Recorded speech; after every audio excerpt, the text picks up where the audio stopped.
State service pensioners union Mala block വാർഷിക സമ്മേളനം നടന്നു. KSSPU സംസ്ഥാന പ്രസിഡന്റ് AP ജോസ് ഉദ്ഘാടനം ചെയ്തു. 34ാം വാർഷിക സമ്മേളനത്തിൽ പങ്കെടുക്കാൻ സാധിച്ചതിൽ എനിക്കുള്ള അതിയായ സന്തോഷം ഞാനിവിടെ രേഖപ്പെടുത്തുകയാണ്. ഞാൻ നമ്മുടെ വാർഷിക റിപ്പോർട്ട് കണക്കൊക്കെ ഒന്ന് പരിശോധിച്ച് നോക്കി. റിപ്പോർട്ട് കുറച്ച് ശുഷ്കമായി പോയി എന്ന് എനിക്ക് തോന്നുന്നു. കുറേ കൂടെയൊക്കെ വിശദീകരിച്ച് വരാറുണ്ട്. മറ്റ് സ്ഥലങ്ങളിലെ റിപ്പോർട്ടുമായി താരതമ്യപ്പെടുത്തുമ്പോൾ റിപ്പോർട്ടിൽ കണ്ടൻസുണ്ട്, പക്ഷേ കുറേ കൂടെയൊക്കെ വിപുലീകരിച്ച് വിശദീകരിച്ച് പറയാമായിരുന്നു എന്നെനിക്ക് തോന്നുന്നു. അതുപോലെ തന്നെ മാള ബ്ലോക്കിൻ്റെ അംഗസംഖ്യയ്ക്ക് അനുസരിച്ചുള്ള പ്രാതിനിധ്യം ഞാനിവിടെ കാണുന്നില്ല.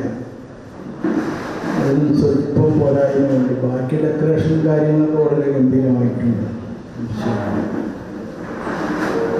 ഏതായാലും നമ്മൾ ഇത്തരം സമ്മേളനങ്ങളിൽ പങ്കെടുക്കേണ്ട ആളുകളെ പൂർണ്ണമായും പങ്കെടുപ്പിക്കുവാനുള്ള ശ്രമം ഇനിയുള്ള കാലങ്ങളിൽ ഉണ്ടാകണം എന്ന് ഞാൻ ഈ അവസരത്തിൽ സൂചിപ്പിക്കുകയാണ്. കഴിഞ്ഞ ഒരു വർഷം നമ്മുടെ സംഘടന പ്രവർത്തന നിരതമായിരുന്നു. ബ്ലോക്ക് പ്രസിഡന്റ് PP പുഷ്പാങ്കദൻ അധ്യക്ഷത വഹിച്ചു.